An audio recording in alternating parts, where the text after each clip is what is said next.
যদি গৌর না হইত তবে কি হইত, কেমনে ধরিতাম দে। হরে কৃষ্ণ। তো আমরা চৈতন্য চরিতামৃতের আদিলীলায় আছি, চতুর্থ পরিচ্ছেদে। আজকে আমরা শ্লোক সংখ্যা 166 166 থেকে কন্টিনিউ করব। আদিলীলা 4.166।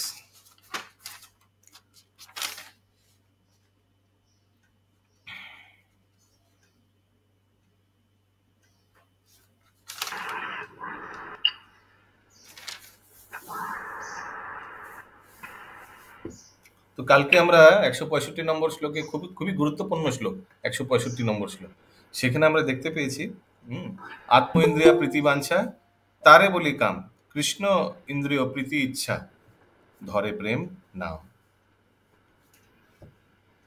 শ্লোক সংখ্যা 166।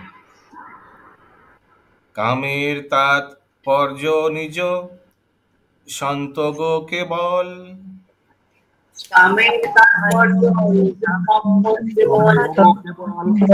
কৃষ্ণ সুখ তাৎপর্য মাত্র প্রেম তো প্রবল।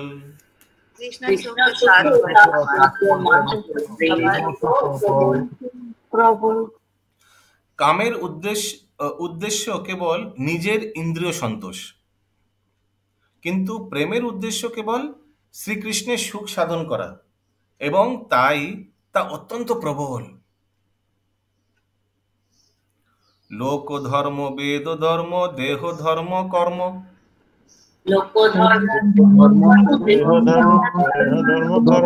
লজ্জা ধৈর্য দেহ সুখ আত্মসুখ মর্ম,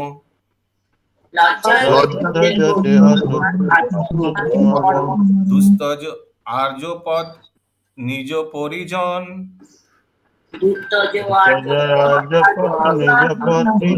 স্বজনে করয়ে যত তারণ ভৎসন।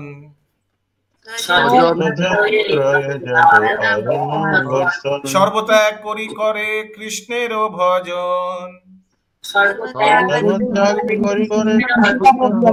কৃষ্ণ সুখ হেতু করে প্রেম সেবন।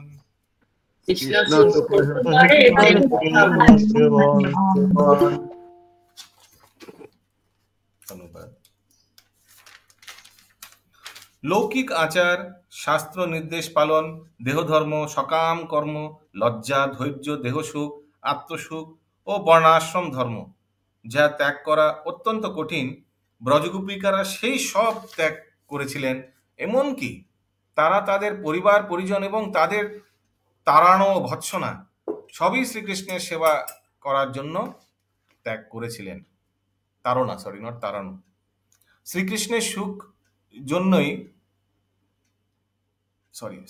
সুখের জন্যই কেবল তারা তার প্রেমময়ী সেবায় নিযুক্ত হয়েছিলেন। গতকাল আমরা শ্রীমদ্ ভাগবতমেও প্রভুপাদের তাৎপর্যে আমরা এই যতগুলি বলা হয়েছে এগুলো কালকে উল্লেখ করা হয়েছে। কারণ মনে আছে গতকাল শ্রীল প্রভুপাদ বলছিলেন যে এগুলো সব যারা ভক্ত তারা এগুলো সব ত্যাগ করে। লৌকিক আচার, শাস্ত্র নির্দেশ পালন, দেহ ধর্ম সকাম কর্ম, লজ্জা ধৈর্য, এগুলো সব জাগতিক, এগুলো সব ভৌতিক, শরীরের সঙ্গে কামের মধ্যে পড়ে। ইয়েস, কারণ কি এগুলো শরীরের সঙ্গে সম্পর্ক। গোপিকারা যারা সবচেয়ে শ্রেষ্ঠ ভক্ত তারা সব এগুলো ত্যাগ করেছিলেন ভগবানের কৃষ্ণকে সন্তুষ্ট প্রীতি বিধানের জন্য। ইয়েস, यहाँ पे शास्त्रीय आदेश भी लिखा हुआ है। হ্যাঁ, কারেক্ট। তো শাস্ত্রীয় আদেশ অনুসারে শ্বশুরবাড়ি স্বামীকে ত্যাগ করে এরকম গভীর রাত্রে চলে যাওয়া, কেশি ঘাটে বংশীধ্বনি শুনে, সেগুলো তো নির্দেশ দেওয়া নেই না, এরকম তো করা উচিত না। সোশ্যাল নর্মস, স্ক্রিপচারাল নর্মস এগুলো তো পারমিট করে না। 170 নম্বর শ্লোক। ইহাকে কহিয়ে কৃষ্ণ দৃঢ় অনুরাগ,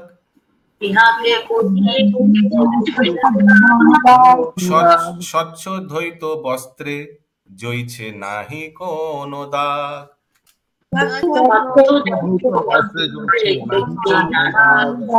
একেই বলা হয় শ্রীকৃষ্ণের প্রতি প্রগাঢ় অনুরাগ।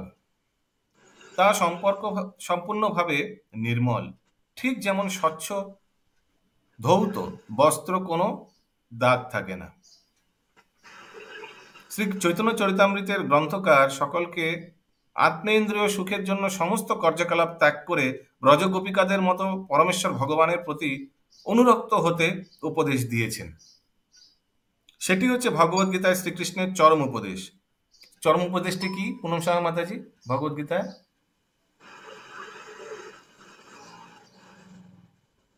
ও কাহুত নেই পড়ে আছে।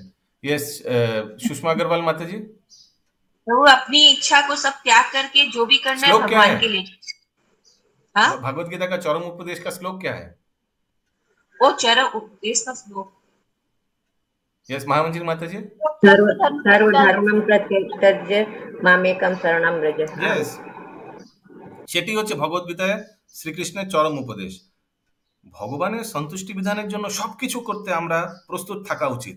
এমনকি তা করার জন্য যদি বৈদিক শাস্ত্র নির্দেশ এবং সামাজিক নীতি লঙ্ঘন করতে হয় তা করতেও প্রস্তুত থাকা উচিত। ওকে সুমনা গরঙ্গি মাতাজি, কি লেখা আছে? তা করার জন্য যদি বৈদিক শাস্ত্র নির্দেশ এবং সামাজিক নীতি লঙ্ঘন করা হয়, ওকে, ইভেন বৈদিক শাস্ত্র নির্দেশ যদি লঙ্ঘন করতে হয়, সো বি ইট, নো প্রবলেম। শুদ্ধ ভগবত প্রেমের এই আচরণ স্বচ্ছ দ্বৈত বস্ত্রের মতো নির্মল,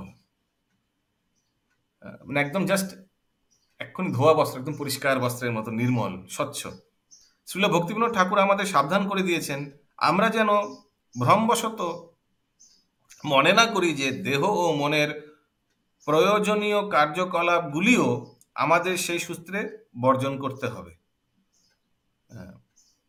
পরমেশ্বর ভগবান শ্রীকৃষ্ণের উদ্দেশ্য যদি সেই সমস্ত কার্য সম্পাদিত হয় তাহলে সেগুলি আর আত্মেন্দ্রিয় প্রীতি সাধন নয়। এখানে একটু বলবেন, একটু ভগবত প্রেমের। হ্যাঁ, বলছি। Srila Bhaktivinoda Thakur warns us in this connection that we should not mistakenly think that the idea of giving up everything implies renunciation of duties necessary in relation to the body and mind. তো ভক্তিবিনোদ ঠাকুর সাবধান করে দিয়েছেন যে আমরা যেন ভ্রমবশত এরকম না ভাবি যে দেহ ও মনের প্রয়োজন কার্যকলাপগুলি আমাদের সেই সূত্রে বর্জন করতে হবে, মানে দেহর সঙ্গে যে সম্পর্ক আছে সেগুলোকে বর্জন করতে হবে। যেমন পারিবারিক যে ডিউটিসগুলি আছে, আমাদের পরিবারের সদস্যের সঙ্গে যেই সব আমাদের কর্তব্য সেগুলো ত্যাগ করতে হবে না, ওইগুলো ত্যাগ করার কথা বলছে না। ওগুলো we should be doing our responsibility, but আমরা আসক্ত না হই। there is a difference between আসক্ত হওয়া, being attached, and being affectionate. affectionate মানে তাদের প্রতি স্নেহ হওয়া উচিত, তাদের প্রতি কর্তব্য করা উচিত, কিন্তু আসক্ত না হওয়া উচিত। ওকে, রাধেশ্যাম প্রভু খুব সুন্দর বলেন, we should not be attached but we should be affectionate. ওকে, তো ভক্তিবিনোদ ঠাকুর সেটা আমাদের বলে দিয়েছে। प्रभु स्नेह तो तभी होता है ना जब आसक्त होते हैं। No, we should do our duties, but आसक्ति के कारण अगर कहीं बाधा हो रहा है, कहीं भक्ति में बाधा हो रहा है, तो उसको थोड़ा सोचना चाहिए। প্রভু, এটা যেন মনে হচ্ছে না পরস্পর বিরোধী হচ্ছে। আমার মনে যেটা হচ্ছে, যেমন ধরুন আমাদের এই যে সামাজিক কর্তব্য যেটা আমাদের, সেটা তো একটা ডিউটির মধ্যে পড়ে। আমি একটা সাধারণ উদাহরণ দিচ্ছি। হ্যাঁ, ডিউটি করতে বলেছে কিন্তু আসক্ত হয়ে যেতে বলেনি। ফর এক্সাম্পল, ভরত মহারাজের উদাহরণটি সবচেয়ে প্রযোজ্য।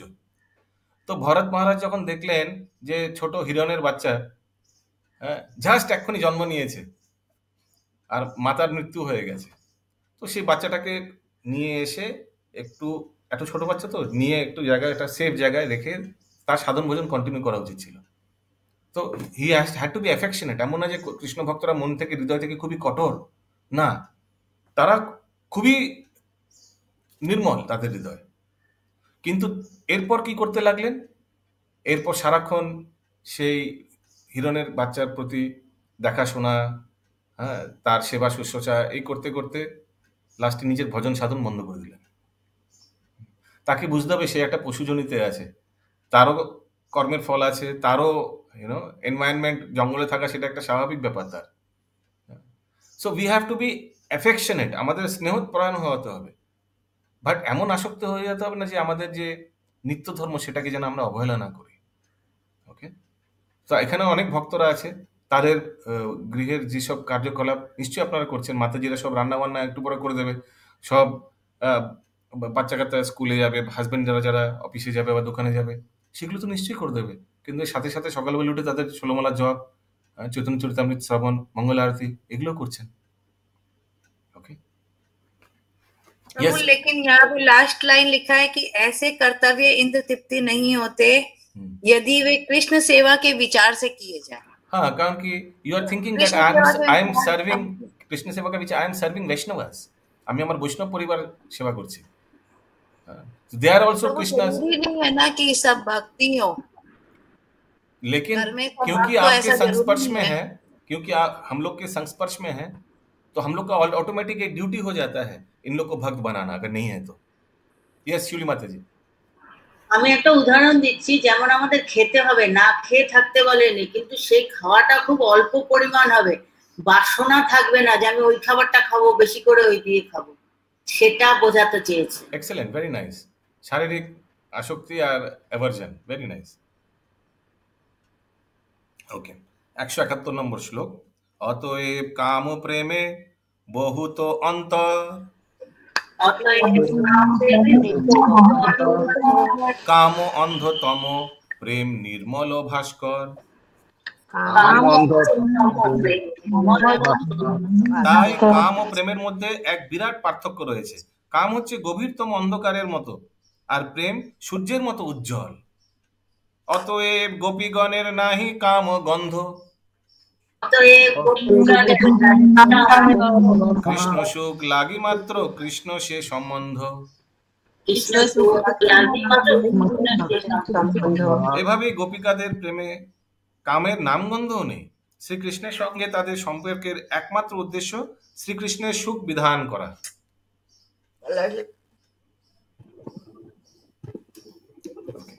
তারপর কবিরাজ গোস্বামী একটি শ্লোক কোট করছেন শ্রীমদ্ ভাগবত থেকে, 173 নম্বর শ্লোক।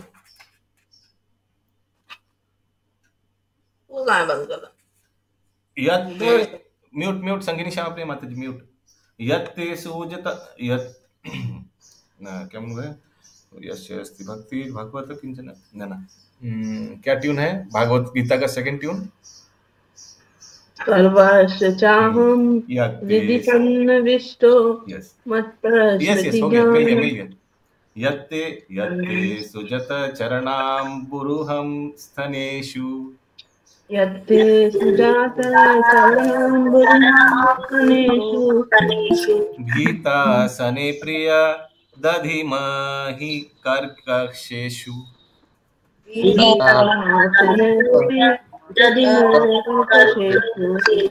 तेनातवे मतसि तद् व्यथते न किं स्वेत्,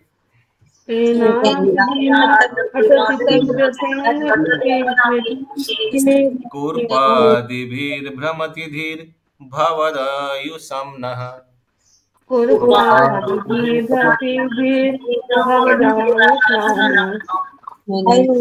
হে প্রিয়, তোমার সুকোমল চরণ কমল আহত হবে, এই আশঙ্কায় তা আমরা আমাদের কর্কশ স্তনে অত্যন্ত সন্তপর্ণে ধারণ করি।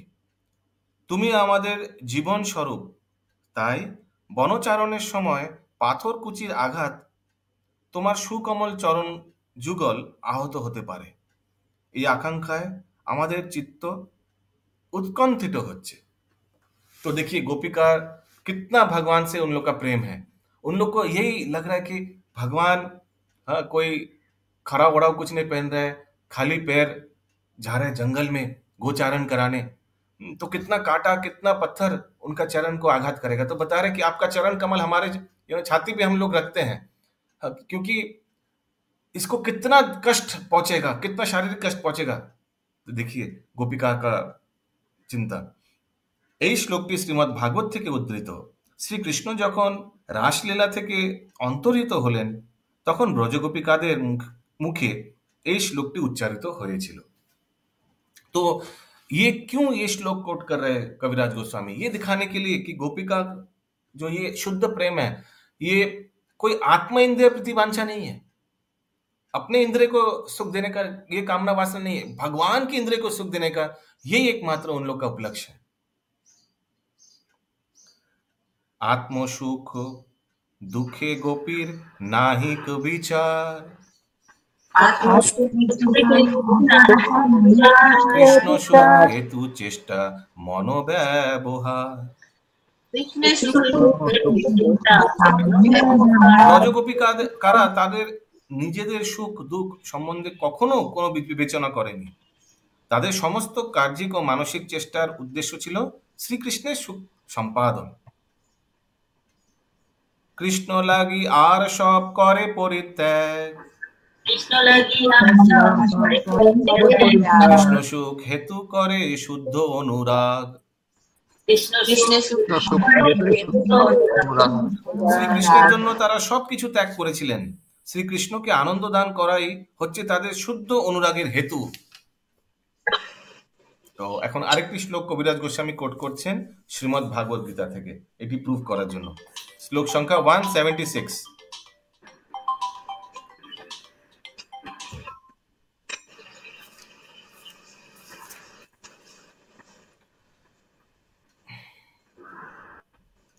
एवं मदर्थो जितलोकवेदा,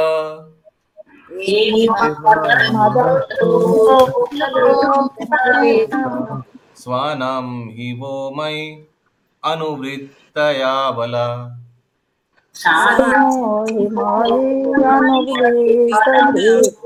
मया परोक्षं भजता तिरोहितम्,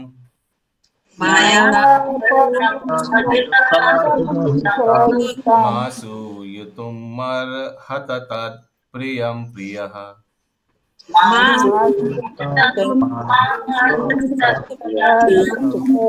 হে গোপীগণ, আমার জন্য তোমরা লোকাচার বৈদিক নির্দেশ ও আত্মীয় স্বজন পরিত্যাগ করেছ। তা সত্ত্বেও আমার প্রতি তোমাদের অনুরাগ বর্ধিত হবে বলে আমি তোমাদের দৃষ্টির অগোচর হয়েছিলাম। হে প্রিয়গণ, আমি তোমাদের প্রিয় সাধনে প্রবৃত্ত, আমার প্রতি তোমরা অসন্তুষ্ট হইও না। এই শ্লোকটি শ্রীমদ্ ভাগবত থেকে উদ্ধৃত। শ্রীকৃষ্ণ যখন রাসলীলায় আবার ফিরে এলেন তখন তিনি এই শ্লোকটি বলেছিলেন, হ্যাঁ, हमारे लिए आप लोग इतना कुछ किया है, हम फिर भी आप लोग को छोड़ के चले गए।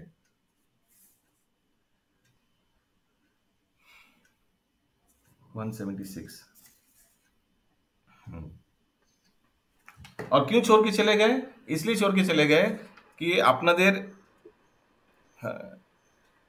আমার প্রতি অনুরাগ, মানে আমার প্রতি তোমাদের অনুরাগ বর্ধিত হবে, মানে এই ভগবানের বিরহে গোপিকাদের ভগবত প্রেম, ভগবানের প্রতি প্রেম, কৃষ্ণের প্রতি প্রেম আরো বাড়বে।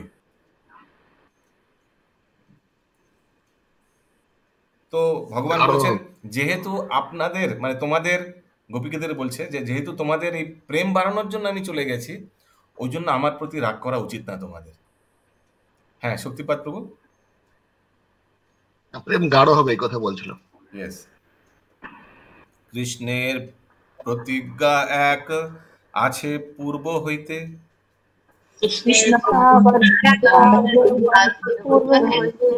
যে জয়ছে ভজে কৃষ্ণ তারে ভজে তৈছে।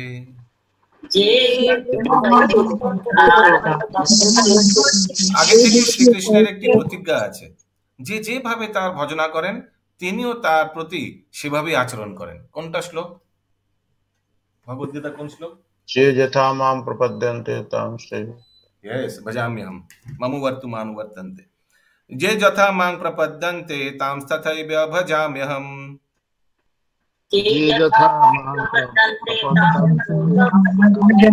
मम वर्तुमानुवर्तन्ते मनुष्या पार्थ सर्वशः।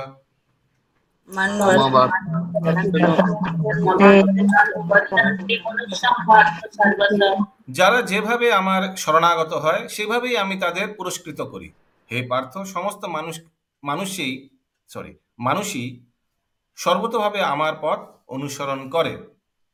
শ্রীকৃষ্ণ কখনোই গোপিকাদের কাছে অকৃতজ্ঞ ছিলেন না, কেননা ভগবদ্গীতার এই শ্লোকটিতে তিনি অর্জুনের কাছে ঘোষণা করেছিলেন যে তার প্রতি তার ভক্তদের অপ্রাকৃত প্রেমময়ী সেবার মাত্র অনুসারে মাত্রা অনুসারে তিনি তাদের প্রতিদান দেন। শ্রীকৃষ্ণের কাছে নিয়ে আসা যে পথ, শ্রীকৃষ্ণের কাছে নিয়ে আসে যে পথ, সকলে সেই পথই অনুসরণ করছে, কিন্তু সেই পথে প্রগতির বিভিন্ন স্তর রয়েছে এবং সেই প্রগতির মাত্রা অনুসারে ভগবানকে উপলব্ধি করা যায়। পথ একটি, কিন্তু সেই পরম উদ্দেশ্য সাধনের পথে উন্নতির মাত্রা বিভিন্ন। তাই সেই পরম তত্ত্ব উপলব্ধি মাত্রা অনুসারে পরমেশ্বর ভগবান উপলব্ধিতে পার্থক্য দেখা যায়। ব্রজগোপিকারা ভগবত ভক্তির সর্বোচ্চ স্তর প্রাপ্ত হয়েছিলেন এবং মহাপ্রভুও সেই কথা প্রতিপন্ন করে গিয়েছেন যে ব্রজগোপিকারা যেভাবে ভগবানের আরাধনা করেছিলেন সেটাই হচ্ছে সর্বোচ্চ আরাধনা, তার থেকে শ্রেয় আরাধনা আর নেই।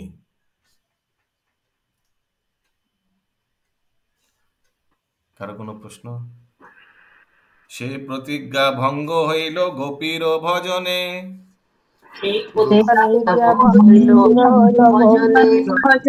তাহাতে প্রমাণ কৃষ্ণ শ্রীমুখ বচনে।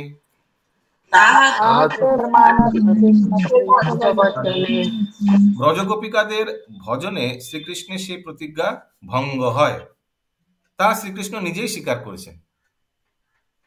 কিভাবে ভঙ্গ হয়? এইভাবে ছেড়ে চলে যায় হট করে। থামাম প্রপদ্যন্তে, তো ব্রজগোপিকারা তো ভগবান শ্রীকৃষ্ণকে চান, তাহলে এইভাবে ছেড়ে চলে এসেছেন কেন? তাহলে এটা কি ভঙ্গ হয়ে যাচ্ছে? এখনই বলছেন যে যথামাম প্রপদ্যন্তে তাম সতাম্যা ভজাম্যহম। বুঝতে পারছেন কিভাবে ভঙ্গ হচ্ছে? श्लोक संख्या 180।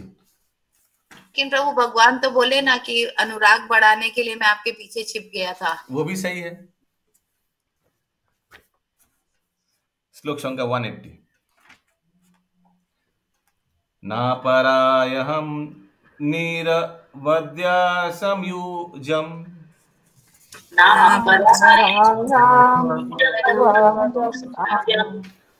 साधु कृत्यम विबुधयुसपीव।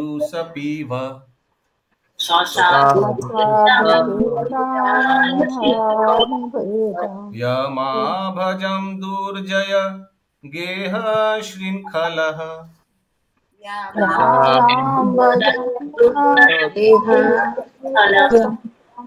संवृष्य तव प्रतियातु साधुना।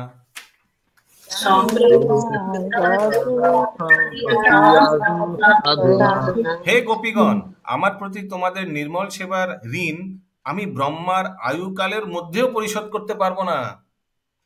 আমার সঙ্গে তোমাদের যে সম্পর্ক তা সম্পূর্ণভাবে নিষ্কলুষ, আনকন্টামিনেটেড, পিওর। তোমার দৃশ্যেদ সংসার বন্ধন ছিন্ন করে আমার আরাধনা করছো। You are sacrificing your family আমায় ভজনা করার জন্য। তাই তোমাদের মহিষ্মান্বিত করা কার্যেই তোমাদের প্রতিদান হোক। মহিমান্বিত প্রভু, মহিমান্বিত, yes. Please let your own glorious deed be your compensation। এই শ্লোকটি শ্রীমদ্ ভাগবত থেকে উদ্ধৃত। বিরহ কাতর গোপীদের আকুল আবেদন শুনে তাদের কাছে ফিরে এসে শ্রীকৃষ্ণ এই কথা বলেছিলেন। हरे कृष्ण प्रभु जी, दंडवत प्रणाम। दंड प्रणाम माता जी। प्रभु जी, जैसे मतलब कि जो पूजा दो बार वर्ड आया है, तो पूजा क्या जो उन लोग का समर्पण भाव है, सेवा भाव, उसी को पूजा वर्ड लिया गया ना?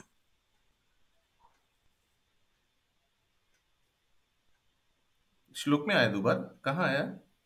नहीं, जैसे इसके आगे आया ना कि गोपियों द्वारा की जाने, इस श्लोक में आया ना, इसमें 78 में 178 में, हाँ, कि गोपियों द्वारा की जाने वाली भगवत पूजा की विधि से श्रेष्ठ विधि अन्य कोई नहीं है।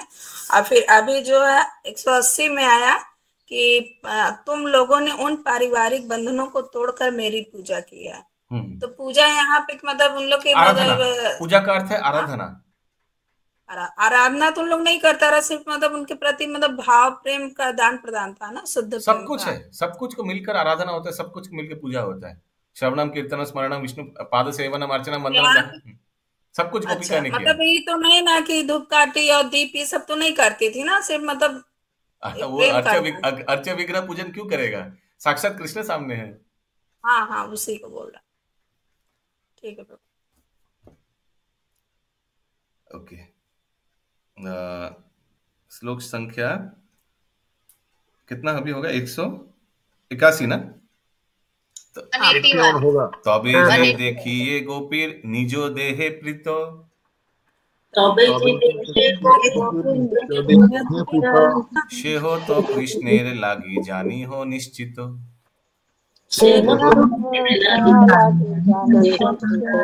নিজেদের দেহের প্রতি ব্রজগোপিকাদের যে প্রীতি দেখা যায়, নিশ্চিতভাবে জানতে হবে যে তা কেবল শ্রীকৃষ্ণেরই জন্য। ভগবান শ্রীকৃষ্ণের প্রতি ব্রজগোপিকারা যে নিঃস্বার্থ প্রেম প্রদর্শন করেছেন তার কোনো তুলনা নেই। তাই ব্রজগোপিকারা যে অত্যন্ত সুন্দরভাবে নিজেদের সজ্জিত করেন সে বিষয়ে আমরা যেন কখনো ভুল বুঝি না যে তারা এত সুন্দর সেজে যাচ্ছে তাদের ইন্দ্রতৃপ্তির জন্য না, কেবল কৃষ্ণের ইন্দ্রতৃপ্তির জন্য, ভগবান শ্রীকৃষ্ণকে সন্তুষ্ট করার জন্য। তারা যতদূর সম্ভব সুন্দর করে নিজেদের সাজতেন যাতে তাদের সৌন্দর্য দর্শন করে শ্রীকৃষ্ণের সুখ হয়।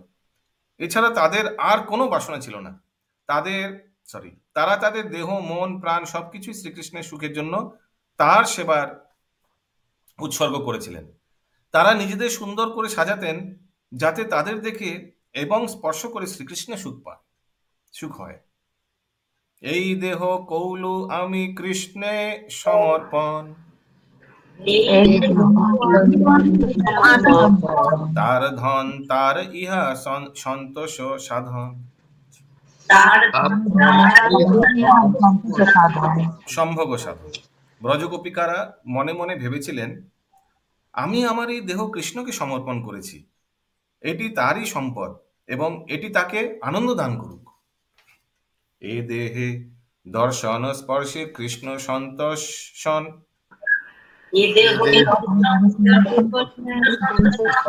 এই লাগি করে দেহে মার্জন ভূষণ। এই দেহ দর্শন করে এবং স্পর্শ করে কৃষ্ণ আনন্দ উপভোগ করেন, সেহেতু তারা তাদের দেহ মার্জন করতেন এবং সুন্দরভাবে সাজাতেন। নিজাঙ্গ মাপি যা গোপ্য ममेति सुमुष्पाते। प्रभु ये श्लोक है। ओ ये श्लोक है, अच्छा ओके 184 एक सेकंड। निजमामपि य गोप्यो मामेति समुपश्यते तभ्य परम न मे पार्थ निगूढ़ प्रेम भाजनम।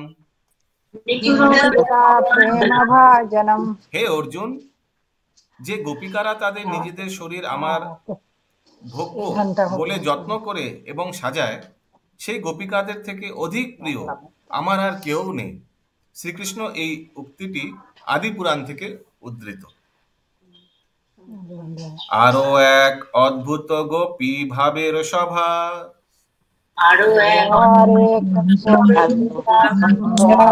বুদ্ধির গোচর নহে যাহার প্রভাব।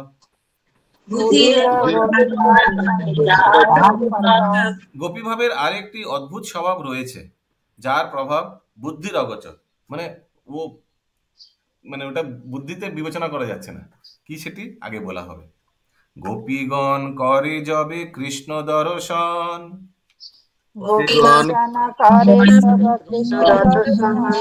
সুখ বাঞ্ছা নাহি সুখ হয় কোটি গুণ।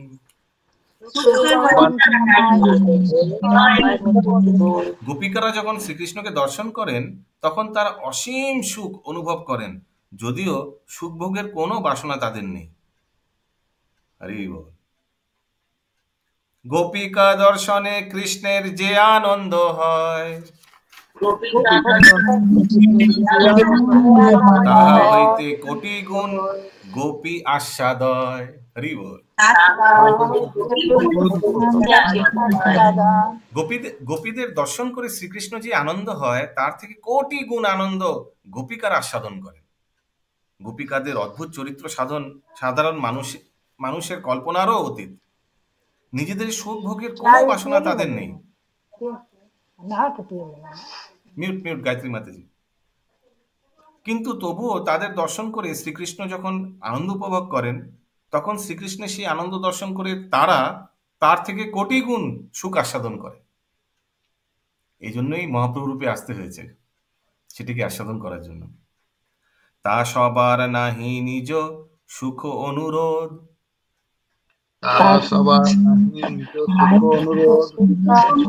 তথাপি বারায়ে সুখ পরিল বিরোধ।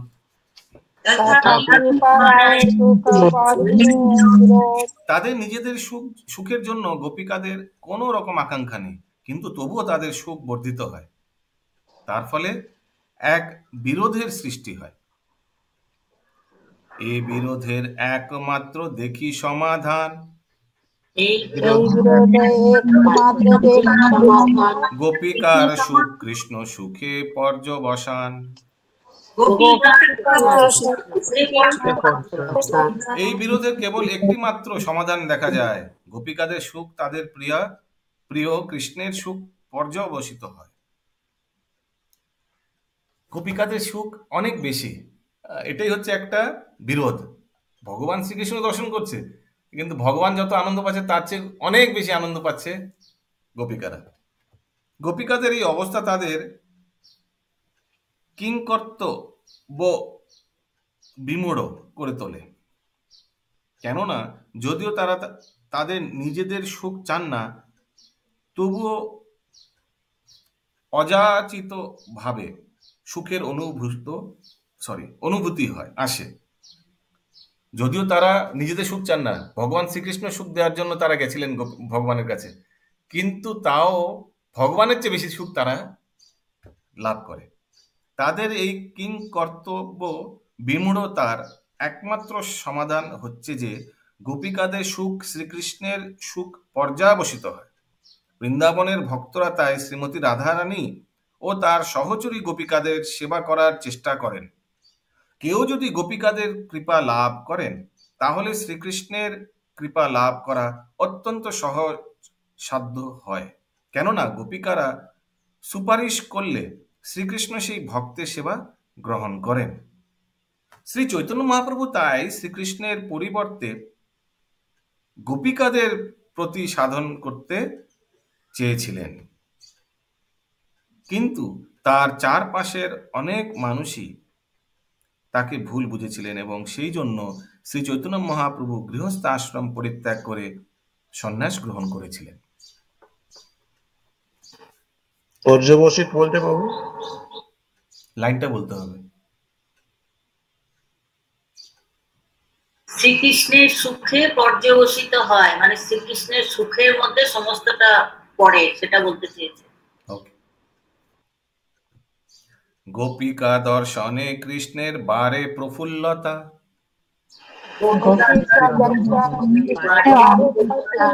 সে মাধুর্য বারে যার নাহি সমতা।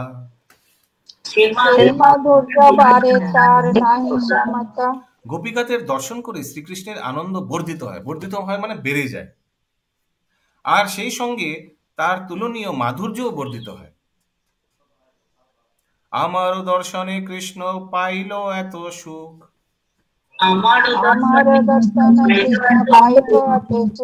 এই সুখে গোপীর প্রফুল্ল অঙ্গমুখ।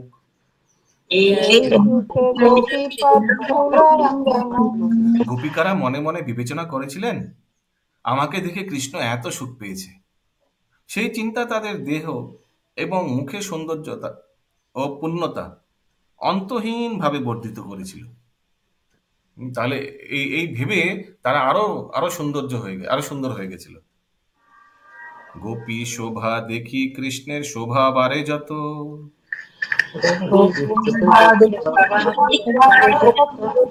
কৃষ্ণ শোভা দেখি গোপীর শোভা বাড়ে তত। হরি বল। तो ध्यान से सुनिए, तो भगवान श्रीकृष्ण के आनंद देखे गोपिकारा खूब सुंदर হয়ে গেল।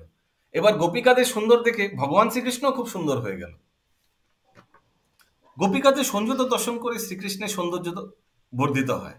আবার গোপিকারা যখন শ্রীকৃষ্ণকে সৌন্দর্য দর্শন করেন ততই তাদের সৌন্দর্য বর্ধিত হয়। এই মতো পরস্পর পরে হুড়াহুড়ি,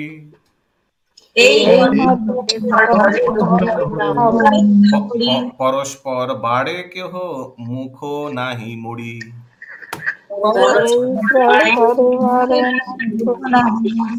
এভাবেই তাদের মধ্যে প্রতিযোগিতা শুরু হয় এবং এই প্রতিযোগিতায় কোনো পক্ষেই পরাজয় স্বীকার করেন না। হরি বল। কিন্তু কৃষ্ণের সুখ হয় গোপী রূপ গুণে,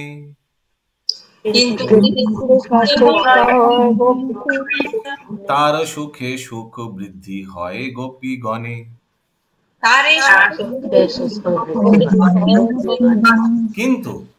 কিন্তু গোপিকাদের রূপ ও গুণ দর্শন করে শ্রীকৃষ্ণ সুখ আস্বাদন করেন, আর তার সুখে গোপিকাদের সুখ বৃদ্ধি হয়। অতএব সেই সুখ কৃষ্ণ সুখ পোষে,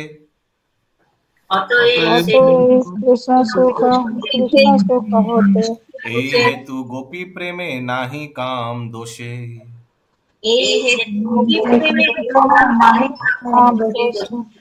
তাই আমরা দেখতে পাই যে গোপিকাদের সুখ শ্রীকৃষ্ণের সুখের পুষ্টি সাধন করে, সেই হেতু গোপিকাদের প্রেমে কামরূপ दोष नहीं। क्योंकि आत्मा इंद्रिया प्रतिवांछा तारे बोले काम, এখানে তো কৃষ্ণ को आनंद प्रदान कर रहा है, तो काम कैसे हो सकता है? কৃষ্ণ ইন্দ্রিয়া প্রীতিবাঞ্ছা ধরে প্রেম নাম। পরমা সুন্দরী গোপীদের দর্শন করে শ্রীকৃষ্ণ আনন্দিত হন এবং শ্রীকৃষ্ণের এই আনন্দ গোপিকাদের আনন্দ দান করে। তার ফলে সেই উচ্ছল যৌবনা গোপীদের দেহ ও মুখের সৌন্দর্য বিকশিত হয়। শ্রীকৃষ্ণ ও ব্রজগোপিকাদের মধ্যে সৌন্দর্য বৃদ্ধির অন্তহীন প্রতিযোগিতা যদিও ভগবত ভক্তির পরম প্রকাশ, তবুও জড়জাগতিক নীতি বা গীসেরা তাকে কখনো কখনো কাম বলে ভুল করে। কিন্তু তাদের এই প্রেমের সম্পর্ক জড়জাগতিক নয়, কারণ শ্রীকৃষ্ণের সুখ সাধনের জন্য গোপিকাদের ঐকান্তিক আকাঙ্ক্ষা কামলেশহীন শুদ্ধ ভগবত প্রেম। হরে কৃষ্ণ। কারো কোনো প্রশ্ন আছে? নাহলে আমরা কাহুত কুইজ শুরু করতে পারি। ভারতী মাতাজি। प्रभु